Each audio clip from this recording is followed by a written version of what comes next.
Good morning, Miss Williams. How you doing? I'm doing great. How about yourself? I'm doing real good.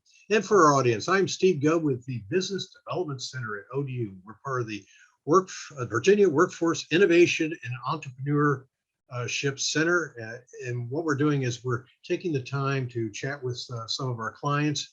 And what we're doing is finding out where they are in their journey as as a startup and how far along they've gone.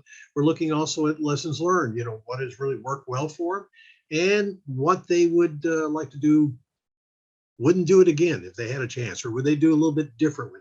And the purpose is for anyone looking at this video is to share with you, of course, the clients' successes, such as Maxxtell Creations. I want to say solutions, some Maxxtell Creations.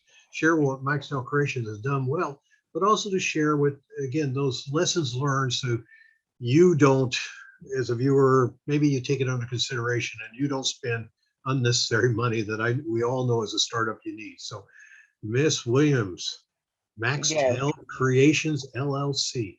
So, what Ye- is Maxxtell Creations LLC? What do you do? oh, All right. So Maxxtell Creations LLC is a graphic design business. So our mission is to deliver quality and far-reaching graphic solutions that foster powerful connections. We work with other organizations, other small business owners, other entrepreneurs within the community and across the globe. Our goal is to craft those innovative designs and thought ideas that they have to ensure that the vision is captured in the most creative manner. We believe that creating a visual concepts will allow them to transform the way their customers view their brand. So it's like a win-win. Our main goal is to take the pressure off of other business owners and organizations as it relates to their branding and marketing, allowing them to focus on the business development and leaving the branding, marketing, and design to us. Wow, that's a really good. I mean, that was just zip right through. I really like. You mentioned in when you were doing the talking about your company, you talked about powerful. I like powerful. And my grandfather was one of these ministers up in the hill, and Mhm. powerful has a real connotation with it. But when you say powerful connections, what is that? What is powerful So connections? powerful connections. It's because we like to gain that rapport. First, we want to build that relationship, and then after the project is complete, we don't just stop there. We keep engaging. We continue to follow up. We create that connection with the clients that's a lasting that lasts forever. So it's very powerful in the consultation sessions and throughout the term of the project that we over deliver, giving them that reassurance that they can maintain their business operations without having to feel so stressful with the design side of it. So just keeping that rapport and keeping that connection really close creates that powerful and long lasting relationships. Okay, well, very good. Okay, what is so well? When did you start? When was the So we officially started with registration and everything in 2016. However, I have been doing business projects and graphics and things since approximately 2005, when my mom came up with the vision that we needed to do something to create a legacy. And with my expertise and background in computer information systems, undergrad and graduate, I've always had a feel and a thing for gadgets, and I always had a feel for, technology and seeing how things work. But I also dug deep down and pulled out the creativity side of it. So always having that feel for graphic design at a very early age, I decided to continue to pursue, the vision. Yeah. Well, you say 2016, so you were right into it the when COVID hit. Right. So 2016, like I said, I had been doing projects and things prior to that, but to get everything fully registered and legit and everything, 2016 pretty much was our target date. And so business has been going since then, and then right on into, like we said, the pandemic. So I was unexpectedly laid off from my 9 to 5 job during the pandemic. So that forced me and pushed me to really go heavy in my business operations, which is how I tapped into different resources and different organizations and development centers, such as you all, for assistance and help in those areas to pursue the opportunity. Because at the end of the day, my business and leaving a legacy was pretty much all that I have as a for sure thing to do from being laid off. So it really pushed me into full-time entrepreneurship. So far, it's been like 2 years of full-time entrepreneurship, just business operations only. And it's been a great thing. And like I said, leading up to the pandemic timeframe, it's as if God was preparing me for that moment. So getting things in place, getting the business structured, getting connections built, and just building different resources and tools and getting them in place. So you didn't just all of a sudden say, okay, I got the business, I'm stopping everything. You actually, No. you had a business and you were doing, I would assume like what most startups, good number of startups do, you're working evenings and weekends, and you're building it in tandem.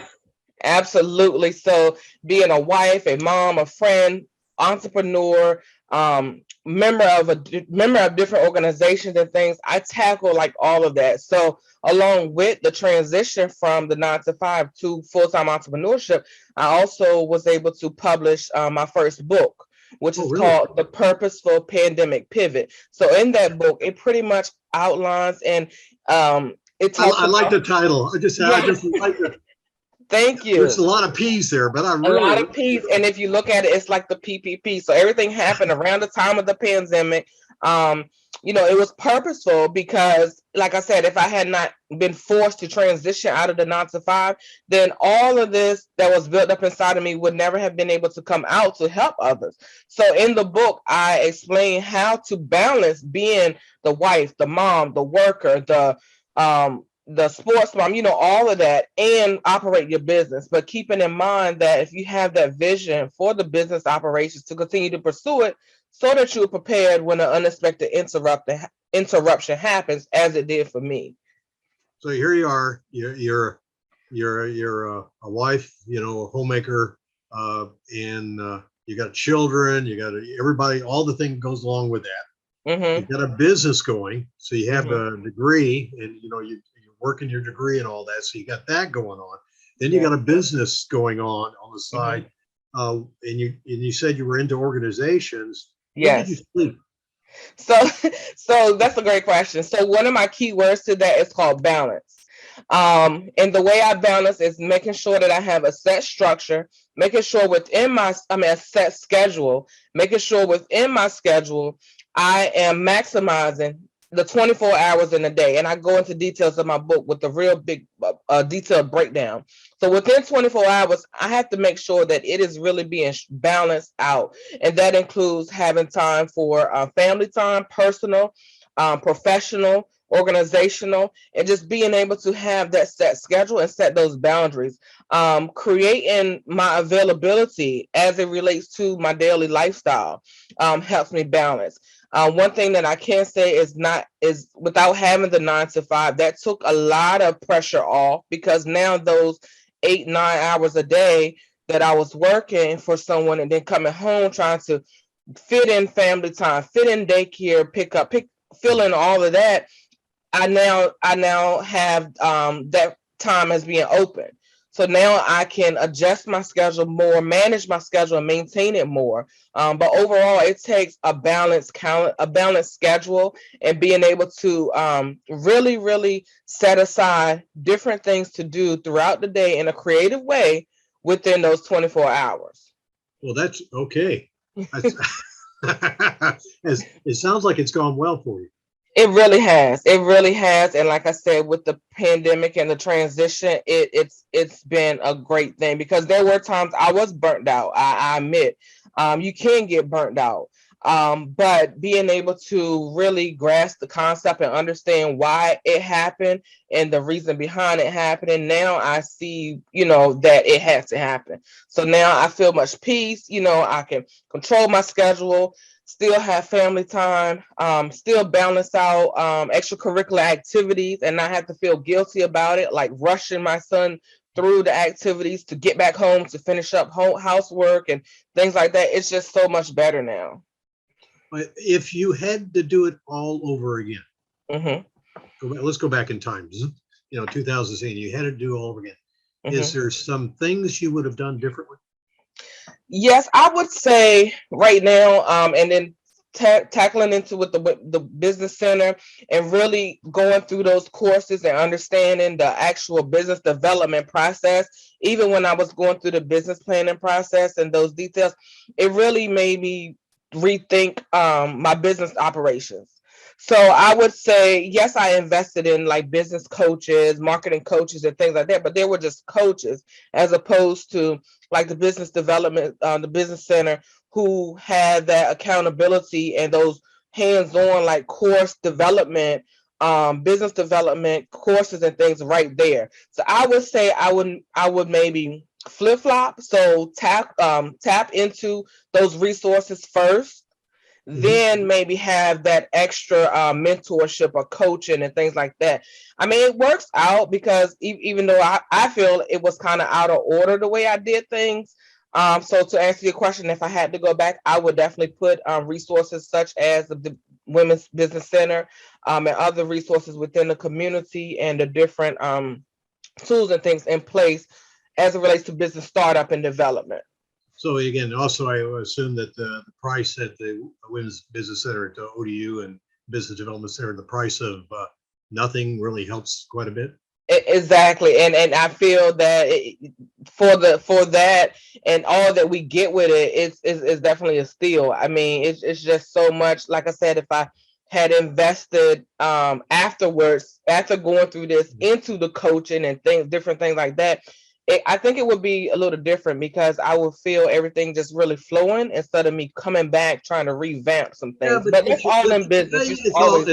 We call lessons learned. You know, and you got to go. And you got to go, as they say, let it go. You know, because again, but hopefully you come back. But then it's helping you to tweak your model and even get better. And now you have the experience. You can look back and go, I understand what they're talking about. Exactly. And that's exactly how I felt because I was applying everything all together. Well, I've got two final questions here. Okay. One is you keep mentioning this book. Where can people get the book?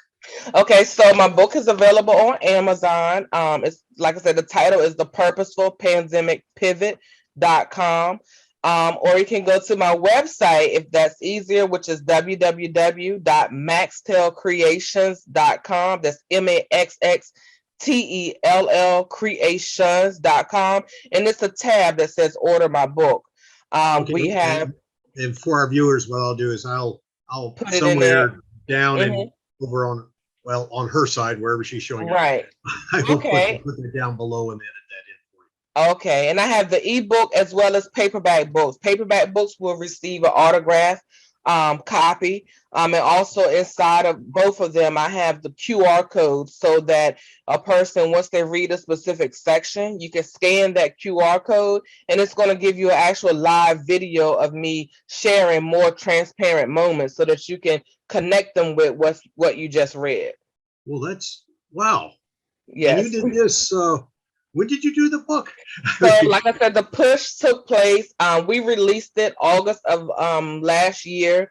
It took place after I was laid off from my 9-to-5 job. So last year was when we released it, and we released the ebook like a few months after. But the QR codes are still there and available to click the links to my YouTube. Is it done well? Yes. Yes. Okay, so who knew that in 2016 you would actually be a published author? Exactly, as a result of a pandemic and the things that took place during it. So I didn't let the pandemic like really stress me or the unemployment really stress me. I kind of flipped it and turned it into a more empowerment platform. Wow. Okay. Well, I would encourage people to, matter of fact, I'm interested in the book. I would encourage people taking a look at the book and stopping by at Maxxtell Creations LLC. And again, thank you for your time this morning. Yes. And I appreciate you being with us again. This is Steve Goad with the Business Development Center at ODU.